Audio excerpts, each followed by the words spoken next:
Howdy y'all, and welcome into Wylie Sports Guy. I'm your host Clayton, and happy Memorial Day on May 26, 2025. Today we honor and remember our fallen soldiers that gave us the freedom so we can do the stuff that we love. Like for me, it's sports recaps and also sharing the gospel of Jesus Christ. But let's today get into our weekend recap of this weekend. We'll start off this weekend in our recap with the NCAA Softball Super Regionals. On Saturday, here's how the coverage went down. Georgia beat Florida 2-1 to make a Game 3 on Sunday, which we'll talk about in a bit. UCLA also advanced their series to a Game 3 with a 5-4 victory over South Carolina. Oklahoma advances to their 9th Women's College World Series in a row as they beat the Alabama Crimson Tide 13-2. Tennessee and Nebraska also went to Game 3 on Sunday as the Volunteers hanged on to beat the Cornhuskers 3-2. Oregon won 13-1 over the Liberty Flames. Oregon to the Women's College World Series. Arkansas won in Game 2 of their series to have a Game 3 on Sunday. They won 4-0 over Ole Miss.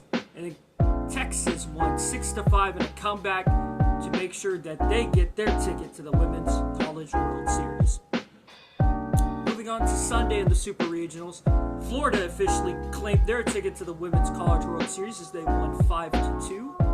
UCLA won 5-0 over South Carolina and claimed their spot in the Women's College World Series. Tennessee won 1-0 the Lady Volunteers to the Women's College World Series. And Ole Miss won 7-4 over Arkansas to have Ole Miss join in the Women's College World Series. Later this week, we'll break down the full selection of games that will be going down in Oklahoma City starting on Thursday. I will bring y'all those games tomorrow and what I'm expecting for them. Unfortunately, one game that I was really hoping to see was Jordy Ball, the former Oklahoma pitcher, up against the Oklahoma Sooners. Fortunately, that is not going to happen since the Cornhuskers are now out of the tournament. But speaking of tournaments, let's now mention about the finishing of the NCAA Baseball Conference Tournament weekend. We'll start off with our Saturday selection of games. Ole Miss officially advanced to the SEC Championship by beating the Tigers of LSU 2-0. Jacksonville State won Game 1 of their semifinal over DBU 11-7. Tulane won 6-3 over UTSA. They move on to play in the American Championship. Shout out to my boys Sammy Harris and the Arkansas Little Rock Trojans. They're officially now in the NCAA tournament as they beat Eastern Illinois 2-1. Oral Roberts won Game 1 of their semifinal on Saturday, 3-1 over the Bison of North Dakota State. And Florida A&M beat Grambling 9-1. On the North Dakota State and Oral Roberts, that was actually the championship selection of games. North Dakota State ended up getting Game 2. They will now advance to the NCAA tournament 3-1 over the Golden Eagles of Oral Roberts. Abilene Christian won in Game 1 of their championship against Utah Valley to advance to a Game 2. But unfortunately, they could not get it to the NCAA tournament. Utah Valley was able to win Game 2. And they won 11-9 over ACU. Great season by the Wildcats. Speaking of Wildcats, Arizona won 2-1 in a 10-inning showdown over the Horned Frogs at TCU. Arizona officially claimed an NCAA tournament berth. And then Jacksonville State hit the upset button on the DBU Patriots in Game 2. They advanced to the Conference USA tournament on Sunday by beating the Pats 5-3. Speaking of the Sunday coverage, a lot of that was mainly all the champ games that were left to claim spots in the NCAA tournament.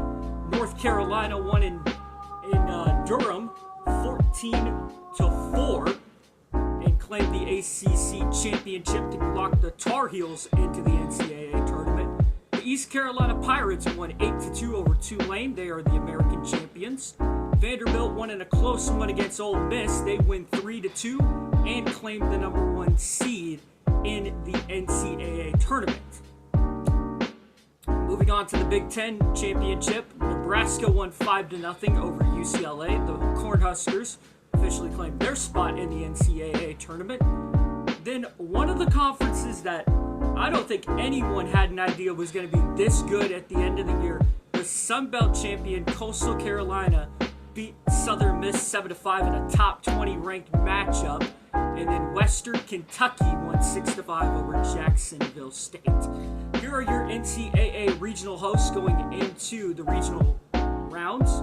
Georgia, Texas, Auburn, LSU, North Carolina, Clemson, Coastal Carolina, Oregon State, Oregon, Arkansas, Southern Mississippi, Tennessee, UCLA, Vanderbilt, Florida State, and Ole Miss. Those are the teams that are officially hosting this year in the NCAA Regionals.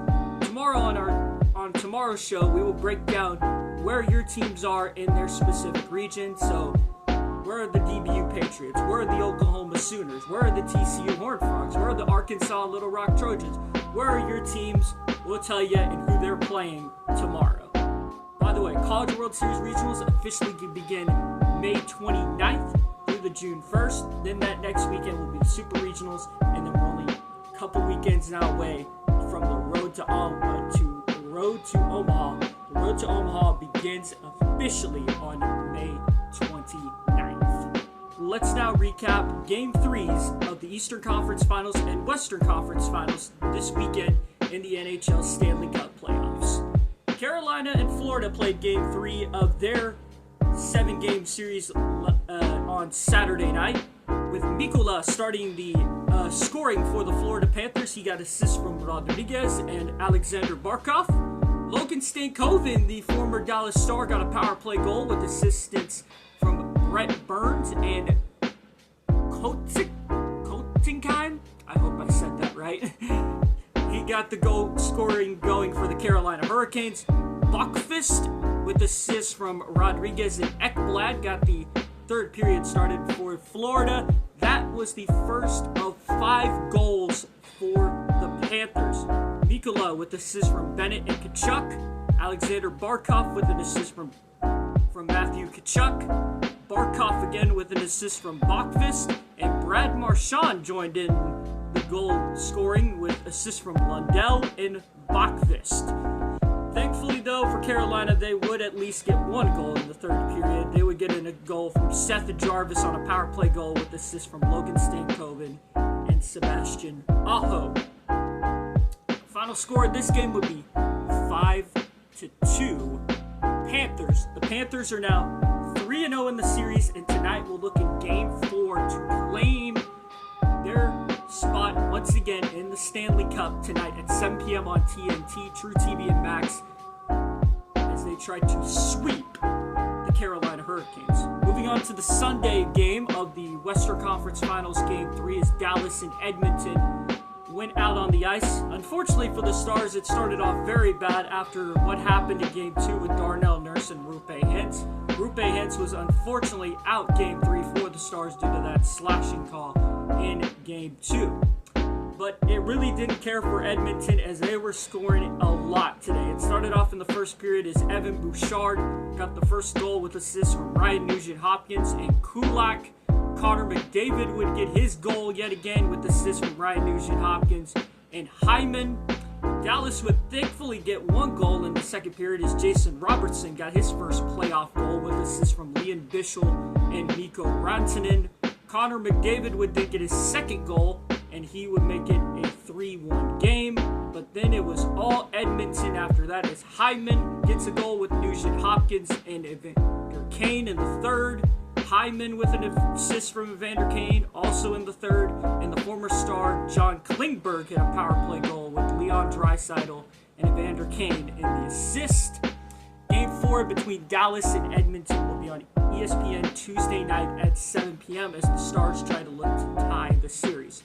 Also, shout out to Team USA hockey team yesterday as they beat Team Switzerland at the IHF World Hockey Championships due to a goal from Buffalo Sabres star Tage Thompson in 2:02 in overtime. The USA has not won the World Hockey Championships in 92 years since they last won it in 1933. There was also a touching tribute to Johnny Gaudreau, who we unfortunately lost last year, by placing his USA jersey on the trophy as the trophy presented to the USA hockey team. We will now move on to the National Basketball Association as we will recap Western Conference Final Game 3 between the Thunder and the Timberwolves first, and then we'll get to Indiana and New York Game 3. We'll start off with Oklahoma City at Minnesota for Game 3. Score coming out of the half was 38-27 at the time for the Timberwolves. The Timberwolves would end up winning this game 143-101. The scoring went something like this. For the Thunder, SGA only had 14 points with 6 assists, 2 rebounds, and a block. Chet Holmgren would have 10, 3, 5 with a steal. Hartenstein had 6 points with 2 assists, 4 rebounds, and a block. Dort had 6 points, 6 assists, and 2 rebounds. And then Jalen Williams had 13 points, 2 assists, and 4 rebounds. Moving on to the bench, where the benches were pretty much cleared in this game. Mitchell had 14, Jones had 10, Williams had 8, Dang had 6, Wiggins had 5, Caruso had 3, Cason Wallace had 2, Isaiah Joe had 2, and then Jay Williams, had 2 with 3 assists, 5 rebounds, and a steal. Moving on to the winning team, the Timberwolves. Anthony Edwards put up 30 points, 6 assists, 9 rebounds, and a couple of steals. Julius Randle with 24 points, 3 assists, and 4 rebounds. McDaniels with 10 points, 4 assists, and 6 rebounds. Rudy Gobert only had 7 points, 2 assists, 7 rebounds, 2 steals, and a block. What a night. And then Mike Conley had 6. Terrence Shannon Jr. had 15. Miller had 11. Nickeil Alexander-Walker had 12. Naz Reid had 7. Luka Garza had 7. DiVincenzo had 6. Clark had 4. Dillingham had 1. And Minot had a block. That game tonight will be going on Game 3 on ESPN. You can catch that tonight at about 7:30.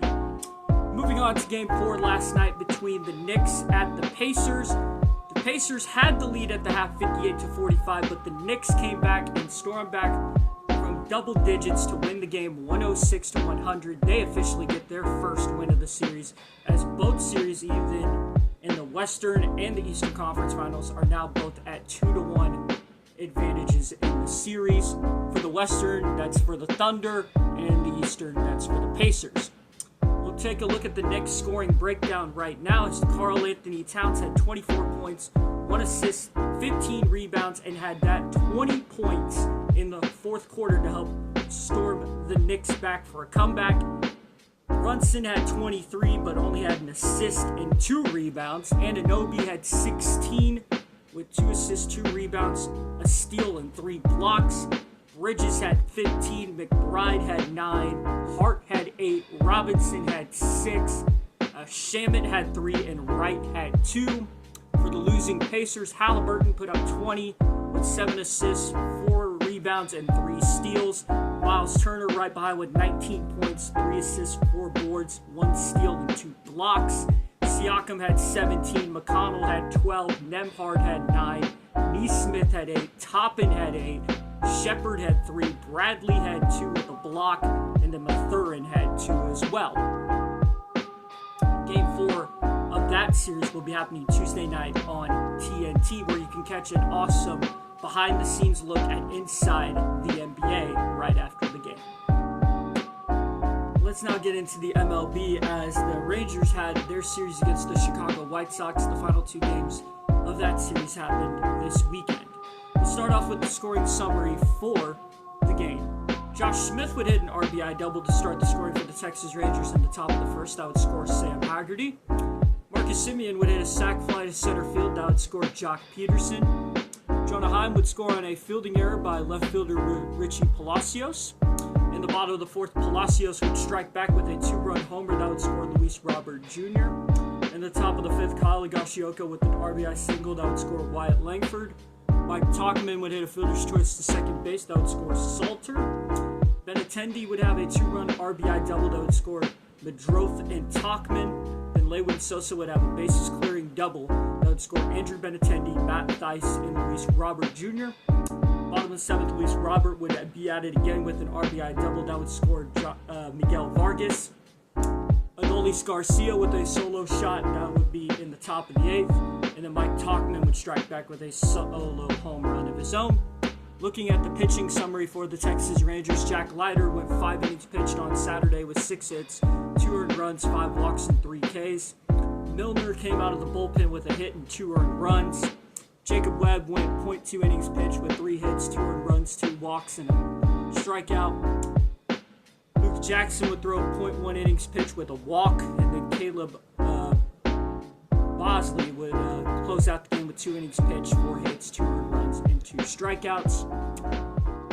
Moving on to some injury list news for the Rangers. Corey Seager could sometime return this week, but Jock Peterson, like I said, unfortunately broke his hand in the top of the 4th on an 87.5 mile per hour cutter from right-handed pitcher Bryce Wilson. In return to that, number 7 Texas prospect Alejandro Ozuna was called up on Saturday night due to the injury of Peterson. He would actually play in the game on Sunday. Evan Carter could also return soon, but according to Bruce Bochy, he will probably need a rehab start. Astros also won this weekend 2-1 over the Seattle Mariners on Saturday. Moving on to the Sunday summary for the Texas Rangers and Chicago White Sox in the scoring. Jake Berger would start off the day with a 2-run homer that would score Josh Young in the top of the 2nd. Miguel Vargas would strike back in the bottom of the 4th for the Sox with a solo shot. Slater would then follow that up in the bottom of the 6th with a solo shot of his own. And then the White Sox would take the lead in the bottom of the 6th on a Luis Robert Jr. sac fly to score Miguel Vargas. Rangers would strike back though in the top of the 9th as Josh Young scored on an error. And then Adolis Garcia would end the day with a 2-run RBI double. That would score Kyle Higashioka and Jake Berger, make it 5-3 at the moment. But then Taylor would hit an RBI double to score Edgar Cuero, but it was not enough for the White Sox to make the full comeback. Rangers finally back on the win column as they won 5-4 on Sunday. Oh yeah, also that top prospect Alejandro Ozuna in the top of the 5th made a game-saving catch to hold on for an RBI from the White Sox. So thank you, Alejandro Ozuna, for that. Let's go to the pitching summary. Patrick Corbin went 5.1 innings pitched with 5 hits, 3 earned runs, a walk, and 6 strikeouts. Luke Jackson, 0.2 innings pitched with a hit. Jake Latz, 0.2 innings pitched with 1 hit and a strikeout. And then Sean Armstrong, 1.1 innings pitched out of the bullpen with 3 strikeouts. He would get the win for the Rangers. And then Robert Garcia would come in for the save, his 2nd of the year. 1 innings pitched, 2 hits, 1 earned run, and a strikeout. Also in other MLB news, Shohei Ohtani last night was on the pitching mound before the Mets game on Sunday Night Baseball. Christian Walker would hit the walk-off home run for Houston as they would beat Seattle 5-3. If you want to find today's game on Memorial Day for the Rangers at home against the Blue Jays, that would be at 3:05 on Victory Plus. Moving on now to the final 2 rounds of the Charles Schwab Challenge that happened this weekend in Fort Worth, Texas. After round 3, the leaders were still Matt Schmid and Brett Griffin. They were both at 13 under. Ricky Fowler was 6 under in 2nd. Scotty Scheffler was in 7 under, had a 6 under day today on Saturday. Jordan Spieth was 32nd with 3 under. He was 3 under on that day as well. Tom Kim was 51st and was only had 1 under. We now move on to the Sunday final round where Brett Griffin, the North Carolina native, secured his first PGA Tour win with a 12 under on his final round for the whole tournament. He would go 1 over on the day since he was 13 under on Saturday. Schmid would finish in 2nd. The German had a great weekend himself. Bud Colley was 9 under in 3rd. Tommy Fleetwood made quite the charge as he and Scotty Scheffler will both finish 4th with 8 under. Ricky Fowler stayed where he was with 6 under. Jordan Spieth was 2 under, and Tom Kim was 1 under. So yeah, good weekend for the PGA Tour. I will find out where they're going to be going next, and I will bring that to y'all this week. Let's now move on to one of the biggest days in motorsports, as we were talking about the triple that happened yesterday. For F1, it was Monaco. For IndyCar, it was the Indy 500. And for NASCAR, it was the Coca-Cola 600. We'll first start off in the morning with Monaco, as Lando Norris was the one to get the pole this week. he would end up winning at Monaco. So congratulations to the McLaren team on that, as Lando Norris would be able to win Monaco. Charles Leclerc would finish in second for Team Ferrari. And then in third, top three, two on the podium for McLaren, as Oscar Piastri would finish in third. Max Verstappen would finish in fourth for Team Red Bull. And then a solid fifth place day for Lewis Hamilton for Team Ferrari, as Team Ferrari had both of their cars in the top five. We'll now move on to the Indy 500, where heartbreak happened in the beginning of the race on the pace laps for Scott McLaughlin, as he lost control of his car, which knocked him out early of the Indy 500. And then also on the first lap, Marco Andretti unfortunately wrecked as well. As many say, the Andretti curse continues at the Indy 500. Indy 500 rookie pole winner Robert Schwartzman had trouble on pit road as he accidentally hit some of his pit crew members. That ended his day, as well as a fuel pump issue for Alexander Rossi, who had a great car today, but his race ended in smoke. And yes, that is literally, it ended up in smoke because the fuel pump ended up just bursting out into flames. One of his crewmen was also caught on fire. Hopefully he is doing all right. Speaking of the two-time Indy 500 champion, Joseph Newgarden, he was looking to win 3 Indy 500s this weekend in a row, but also due to a fuel pump issue while coming from 32nd, where he started on the grid. Newgarden was moving through the field while he was in the top 10 at the moment, came onto pit road, but then that fuel pump issue happened, and that knocked out Joseph Newgarden for his third chance in a row to win the Indy 500. Kyle Larson, who was trying to complete the double, unfortunately he got wrecked on lap 92. That collected Stingray Robb and one more in that wreck, as Larson unfortunately just lost it off of turn one, and that ended his day. But the man of the hour, though, was Alex Palou, who has the championship leader in the IndyCar Series. He has been phenomenal this year. He was the first Spaniard to win the Indy 500, as he wins it for Chip Ganassi Racing. In second place was a hard-charging Marcus Ericsson, 2022 winner. He was doing really good. Unfortunately, Palou passed him with about 15 to go. David Malukas would finish in third. Pato O'Ward would finish in fourth. Felix Rosenquist would finish in fifth. Kyle Kirkwood in sixth. Santino Ferrucci in an amazing American-wrapped IndyCar. I love that car. He finished in seventh. Christian Rasmussen would finish in eighth. Christian Lundgaard would finish in ninth. And then a hard-charging Connor Daly would finish in 10th. But unfortunately, due to some tire issues, he would only finish in the top 10. Tough day for Connor Daly, because he was looking to win the Indy 500. He would have been the first Indy person to win it in quite a while. Moving on to the NASCAR Touring Series, we'll start off with the NASCAR Xfinity Series on Saturday, the BetMGM 300 at Charlotte Motor Speedway. Tanner Gray was able to get the pole for Joe Gibbs Racing, but the BetMGM 300 winner would go to William Byron. He would be followed in second place by Connor Zilic. Third was Zach Sanchez. Fourth was Justin Allgaier. Fifth was Dean Thompson. Sixth was Josh Williams. Seventh was Austin Hill. Shout out to eighth place Brian Ellis, who got his first top 10 ever. Christian Eckes got ninth. Sheldon Creed got 10th, and then two Cup Series stars would finish in 13th and 23rd. Austin Dillon in 13th and Chase Briscoe in 23rd.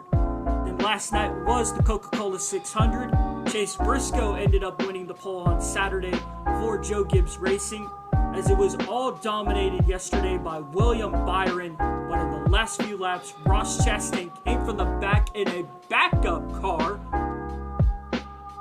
after wrecking it in practice. So yeah, they had to get a brand new car out of their hauler and have that all set up and ready for Sunday. So big congratulations to Team Trackhouse on that. Byron would only unfortunately get the second place finish, as they had led over 300 laps and won all three stages. So still a solid points day though for William Byron. The pole sitter Chase Briscoe would finish in third. Shout out to AJ Allmendinger, who had a great car all night long. He finished in fourth. Brad Keselowski came back very nicely to finish in fifth. Chase Elliott would finish in 6th. Michael McDowell finished in 7th. Christopher Bell was in 8th. Ryan Priest was in 9th. And 10th was Noah Gregson. Other shout-outs in the field, Eric Jones had a solid car but would finish 14th. A good night for Shane Van Gisbergen as he finished 14th as he now looks forward to the road courses coming up. Kyle Busch finished in 15th after he signed a contract to return to Richard Childress Racing next year. Denny Hamlin, who had a top 3 car all night, he finished in 16th. Joey Logano was 17th. Shout out to 18-year-old Connor Zilic, who became the youngest driver to compete in the Coca-Cola 600. He would finish his day in 23rd. Another car that had top 5 speed was Tyler Reddick. He finished in 26th after hitting the wall with about 10 to 20 to go. John Hunter Nemechek, who also had a top 5 car, would finish in 27th. Alex Bowman for Hendrick Motorsports would end up spinning. He'd finish 29th. And Carson Hocevar would finish in 34th. Also had a top 5 car, unfortunately got wrecked after losing his engine in the final stage. Kyle Larson tried to complete that double, but unfortunately he had a couple wrecks catch him up. In the last one, he ended up retiring him from the race that was involved with Ryan Blaney and Daniel Suarez in the middle of stage 2 or stage 3. Unfortunately, I cannot remember. Speaking of Blaney, he would finish in 38th, and the 700th Cup start for Jimmy Johnson would end up having him finish last, as he was one of the first wrecks in the Coca-Cola 600. The NASCAR Cup Series will now be heading in trucks, and Xfinity, I believe, will be all heading to Nashville Super Speedway this weekend. We will give you the times and channels later this week on the Wylie Sports Guy. Moving on now to some other DFW sports that happened this past weekend. The Dallas Wings were in action on Saturday afternoon, but unfortunately failed in a losing effort, 83-75 over the Atlanta Dream. Paige Beckers had 11 points, 5 assists, 4 rebounds and a steal. Carrington with 5. Logan Bawale only had 5. Smith had 13. And Hines Allen had 2. Seegers had 12, McGowan had 10, Harris had 10, and Charles had 7. As the Wings are now 0-4 or 5 at this moment in time. They will play Tuesday against the Chicago Sky, which should be an interesting matchup between Angel Reese and Paige Beckers. That'll be happening on ESPN on Tuesday night, or ESPN 2, I believe. Moving on to the Arlington Renegades, they won 30-12 over the Memphis Showboats on Saturday afternoon on ABC. Scoring summary went like this. Second quarter, Logan Haversick, our kicker, had a 27-yard field goal for the Renegades. Holton Allers would get his day a 100% completion percentage with his 1 touchdown of the day that ended up going to Green. That was a 2-yard touchdown pass. Jackson for the Memphis Showboats would get a 4-yard touchdown rush. Haversick would have another field goal for the Renegades. Coughlin would have a field goal for the Showboats and a 29-yarder later on in that quarter. Luis Perez would find Tyler Vaughns for a 41-yard touchdown catch for the Arlington Renegades. Peyton would have a 15-yard touchdown rush for Arlington, and Luis Perez would find his second touchdown as he found Burnett for a 24-yard touchdown pass at the end of the second quarter. Or third and fourth quarter. I forgot to mention that. My bad, guys. I didn't put that on my notes. LOL. Luis Perez was 20 for 30, 206 yards, 2 touchdowns, and a 66.7 completion percentage. Allers would be 1 for 1 with 2 yards and that 100% completion percentage. Day Hunter had 13 for 67.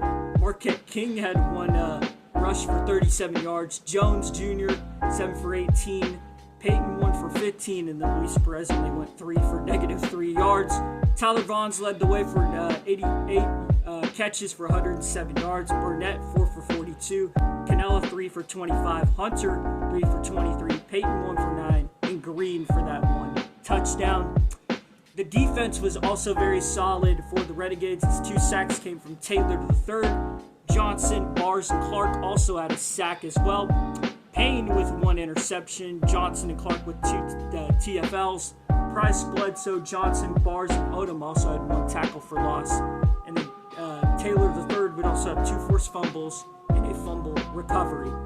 Moving on to our women's team here in the Dallas-Fort Worth area in soccer, the Dallas Trinity. They unfortunately fell to Fort Lauderdale FC as they lost 1-0. Dallas Trinity FC will look to bounce back and try to claim a playoff spot next Saturday night at the Cotton Bowl against Carolina Ascent FC. That gets going at 6:30 p.m. on Peacock.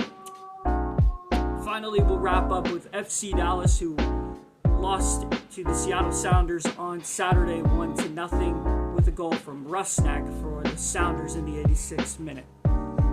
Well, guys, I hope you all enjoyed today's Wylie Sports Guy episode. Remember to honor and remember our fallen veterans today who sacrificed their freedom to give us the freedoms that we could do whatever we want.